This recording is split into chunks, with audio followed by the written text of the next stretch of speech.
Hi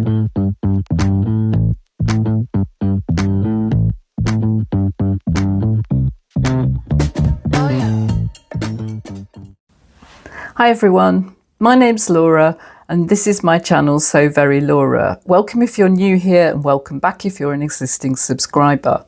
So today's vlog is all about the Pianoforte Jumper by Love Notions, which is this garment that I'm wearing here.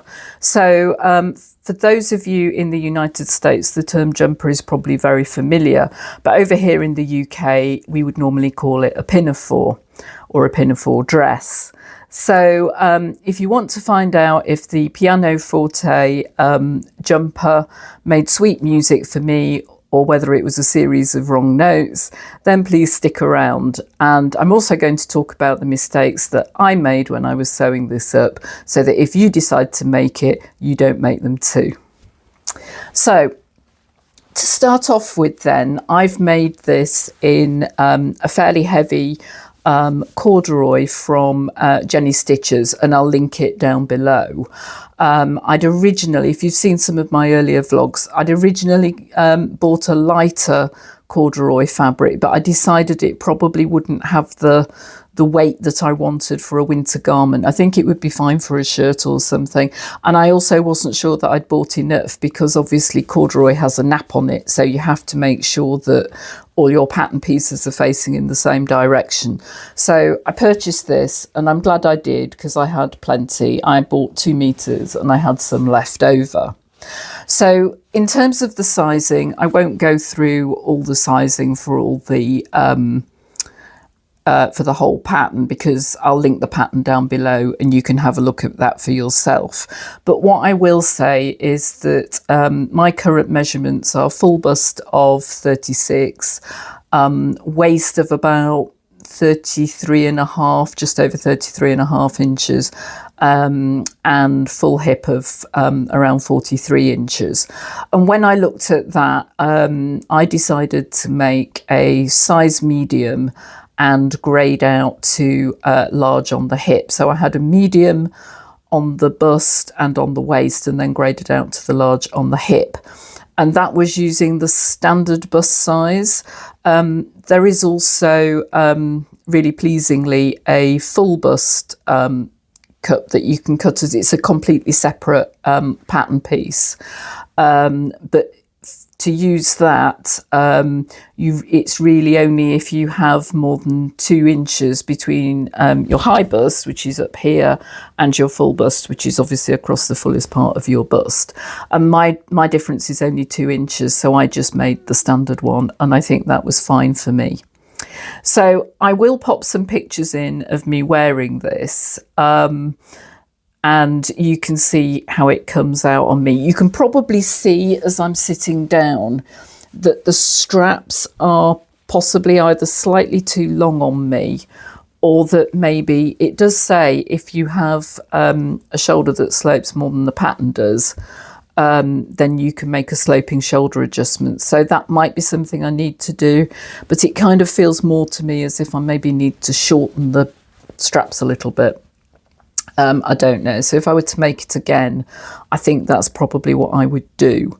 So the only other adjustment I made to the pattern, apart from grading out, was to lengthen it by 2 inches, because I'll put a picture of the stock photo in here.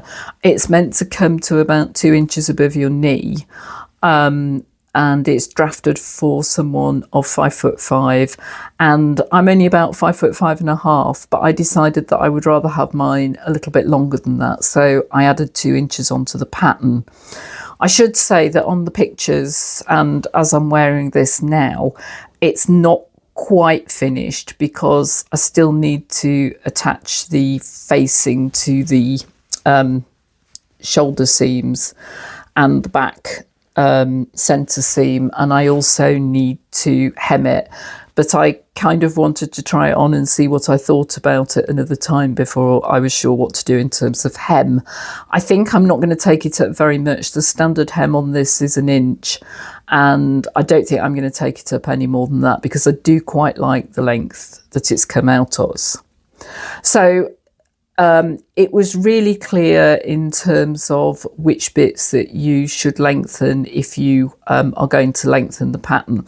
It's quite an interesting construction in that the front pieces are actually sewn in, it's actually two sections and they're joined at the pocket. So when you lengthen the pattern piece, you only actually lengthen the very bottom bit. You're not lengthening the top bits as well, but it's really clear which bits you need to lengthen. But the centre front piece you have to lengthen. But I don't know if you can see, I'll try and put in a picture of the line drawings for you. Actually the centre front piece only starts, where does it start? Somewhere around here. So this is all the upper part of the side, and then the centre bit goes here, and then you've got some pockets. So you can see it more clearly as I stand up, but I think if I stand up and show you here, it'll be a little bit out of focus. So the instructions are great. They're really, really clear. It has a facing, as I mentioned, and I'll show you more in a minute. But I decided to make it, it recommends something like a quilting cotton. So I just used some of this fabric, which is left over from when I made the Olia shirt as part of the Busy Bee Sewing Challenge. So I'll link my vlog on that down below. And that was fine in terms of weight to do the facing. It suggests if you use something really quite flimsy, you can interface it. But I didn't feel I needed to, and that was fine. So all the instructions are really clear. Interestingly, one thing I did do that it doesn't tell you to do is I stay stitched, before I did any of the sewing around the neckline, I stay stitched the neckline on the front of the pinafore and on the back of the pinafore. You'll see when I do the turny round video. It's got a V-neck on the back as well. So I stay stitched all around there on both the facing and on the corduroy. And I'm really glad I did, because the thing that I would say is really difficult, not in itself, but if you're going to use a thick fabric like I've got, is that you attach the facing to the neckline, which is all fine. So you've joined the garment at the shoulders and you attach the facing at the neckline, and then you understitch it. So you've just sewn the seam to the facing, and so it pulls over the cord a bit, so it presses down properly. But then it gets you to do the burrito method, because you've not joined it at the sides yet, in order to sew the armhole seams and attach the facing, so that you end up with a nice neat finish like that, as you can see. But the problem is that you roll everything up and then you attach your face. So you've got a roll of fabric wedged between your corduroy part of the armhole seam and your facing, and then you have to pull it through. And I really, really struggled with that, because the roll was so thick that I couldn't really pull it through very easily. So on the first armhole, I struggled and struggled and struggled for about half an hour and finally managed it. And then when I did the second one, I struggled and struggled and struggled, and I really could not do it. So I did what I should have done with the first one and sent for reinforcements. And I got my husband to give me a hand, and he managed to pull it through. But really, it was frustrating, because I should have been able to do it myself. So moral of the story, I think if you are going to use really thick fabric, it might be better not to do the burrito method. Now, I haven't watched it yet, but I have seen that someone else has put up a vlog about the same pattern, and they've talked about not using a burrito method on the armholes. So I'll link that below, and if I make this again, then I will watch that before I make it again, because it was really difficult, and I honestly didn't know if I was going to be able to get it through, or whether I was going to have to do a ton of unpicking. So yeah, that was a moment. Other than that, it was pretty easy to make. It went together. I love the finish on the pockets. I will stand it so that I can show you, but I really, if you can see that. So the pockets are kind of slanty, and I just love that, and they're nice and roomy, and I think that's great. They come exactly where I would want them to come. So they're kind of about sitting on my hip. And I like the way that the front is split into these 3 parts. So really happy with that. And as I say, apart from the burrito bit, the instructions were fine. The only other thing I had trouble with was getting the facing to lie flat at the front. And that was probably partly because I stay stitched it. And also I kept catching bits of the facing in, so that when I was going round and I did top stitch it, I probably caught a bit in and it didn't sit very flat the first time. And in fact, I hadn't got it sitting properly when I tried this on yesterday. And I'll come back to this in a minute, but when I first tried it on, I absolutely hated it. And I would have vlogged today and said, no, it absolutely hit the wrong note. I don't like it. I'm not going to make it again. But, and if you can see in out of the corner, Olivia is sitting here, and I had this top on when I first tried it on. Now this is the, come on Laura, what is it? It's the Nina Lee South Bank top. So it is a little bit like the Freyas that I was planning to make to wear this with, and I really didn't like it. So I'm going to take this off in a minute so I can show you the inside of it, and then I'll pop it on Olivia so you can see what I mean, and I'll explain why I didn't like it.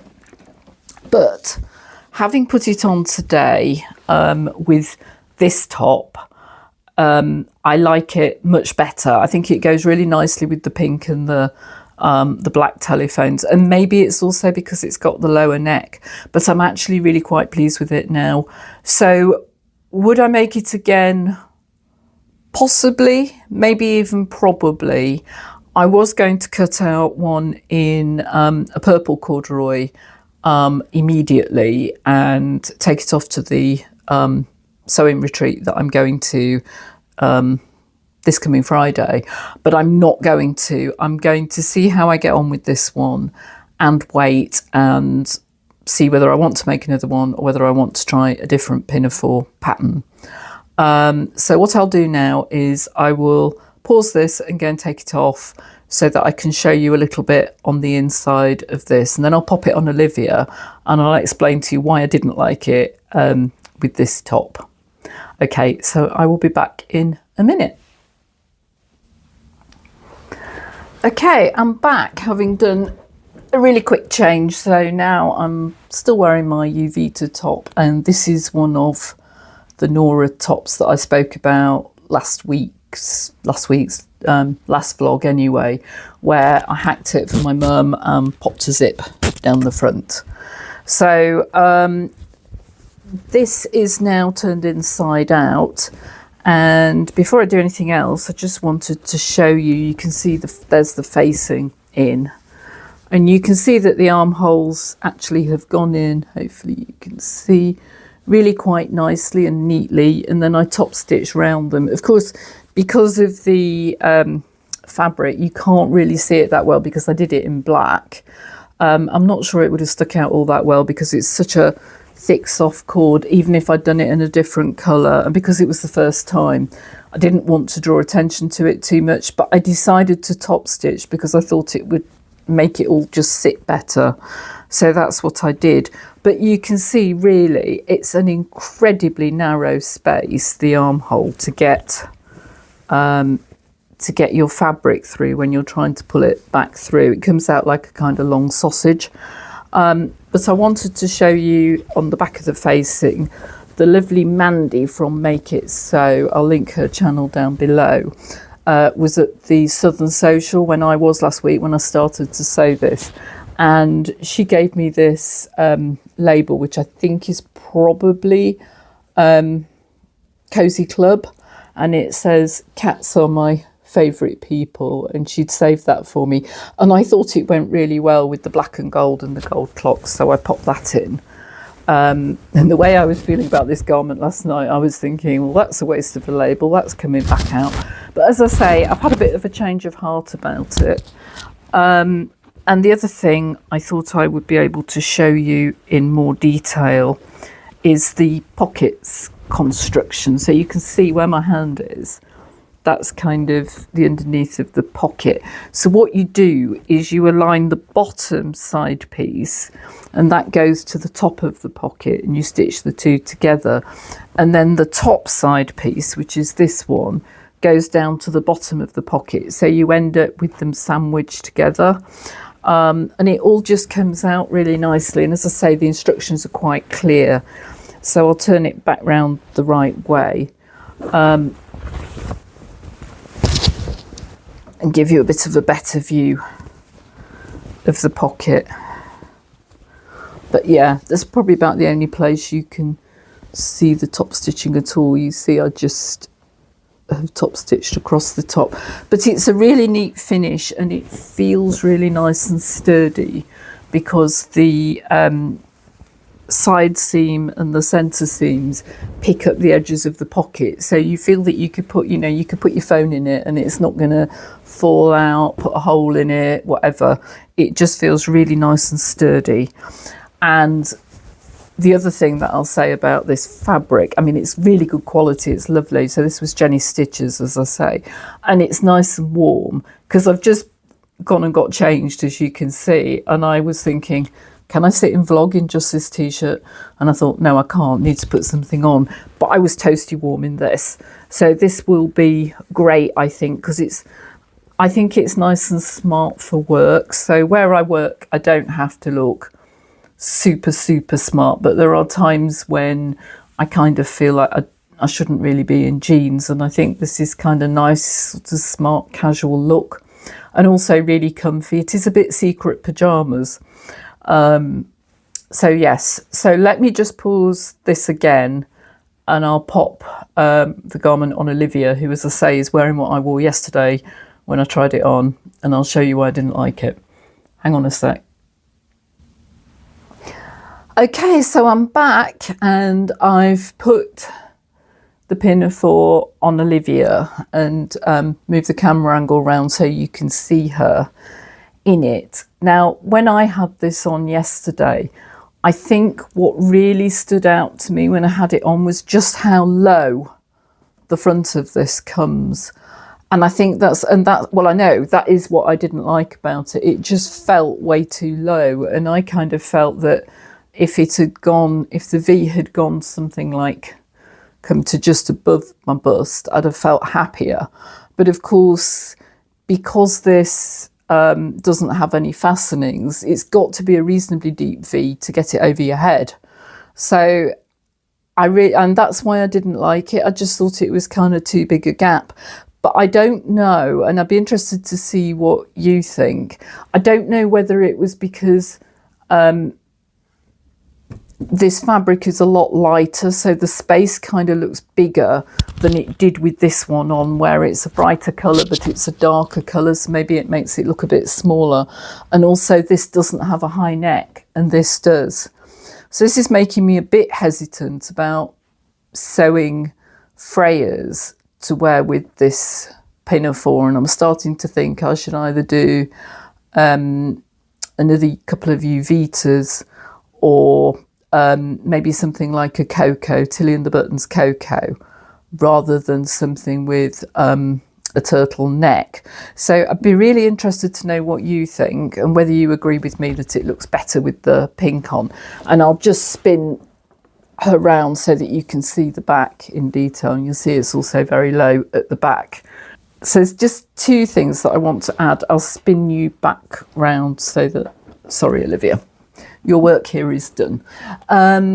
So there were two other things I wanted to add. One was I was incredibly nervous about sewing with corduroy, because I know that if you press it overly, you can sort of make the nap go shiny on the seam. So I was really nervous about that. And sometimes I just used my seam roller, which I can see it's sitting over there on my cutting table. So I pop a pick in of that, but I think it's usually quite often used by quilters, so they don't have to press every single seam.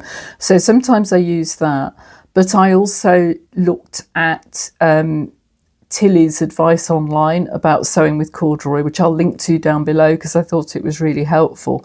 And one of the things she advised doing was using a piece of the same corduroy as a pressing cloth. So you put the wale side of this up against the wale side of the fabric if you're going to press on that side, and it acts as a buffer, and it doesn't overly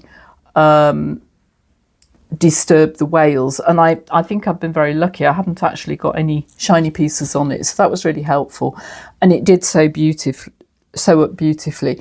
It has shed quite a lot, which I think is normal for corduroy, but I am looking at my floor and it needs hoovering, and I need to take a lint roller to the ironing board, which is absolutely fine. The other thing I did want to mention just briefly is that there is another view to this pattern, which in theory might enable me to raise the neckline a bit, because there is a view where you have a zipper down the front. So that might solve my issue in that I could maybe bring the sides in, but I don't know. I think it would be a lot of messing about, and it might be that I just need to look for a different style of pinafore. But there is a view, same depth of neckline, but with a zipper down the front. So that is also something to consider, but I just wanted to make the plain front. So overall, I'm happy with it. I will wear it. It is very boxy, and I keep worrying that it's making me look more pear-shaped than I am, but I think it's okay. Am I going to make it again? I'm really not sure. As I say, I'm not going to rush into it. And what I'd really love to hear is whether you have any recommendations for pinafore dresses, and ones that would sew up nicely in a cord, so that I can start thinking about that maybe for next autumn. It might be a little bit late now to pick a new pattern to do before then, but I'd be really interested in your recommendations. So that's all for now. I am in the process of trying to sort out what I am going to be taking to my sewing retreat week with. I'm going on Friday, and you might have heard some of the vloggers talking about it. So there's 6 of us going, 5 of us are vloggers. So the other vloggers are Sam Sequin Girly Creates, Christine the Gemini Stitcher, Julie from Julie Sews Her Own Clothes, and Kate from Ripper Seams. Then I'm vlogger number 5. And then the other person going is Mary, who I have met because she goes to Sam Sequin Girly's Southern Socials, and in fact does quite a bit of the work with Sam in helping to organise that. So I know her, yeah, from that. I've met her 2 or 3 times. Met Kate last week for the first time. I've met Julie once, and we have a WhatsApp group, and there is a lot of mirth on the WhatsApp group. And if you've seen Julie's last vlog, I'll link all their channels below. She's bought a horn so that we can toot this horn when we get a finished garment. But I sew slowly that I don't think I'll be hooting the horn much. But as long as we all have a good time, I think it'll be fine. It'll be fun. So stay tuned for other things coming up. And you might also have seen in the background, I've been keeping a little secret, so I will talk about that more in a future vlog as well. So take care. I hope you're all well. I hope you're all getting some sewing done, and I'll see you again very soon. Bye for now.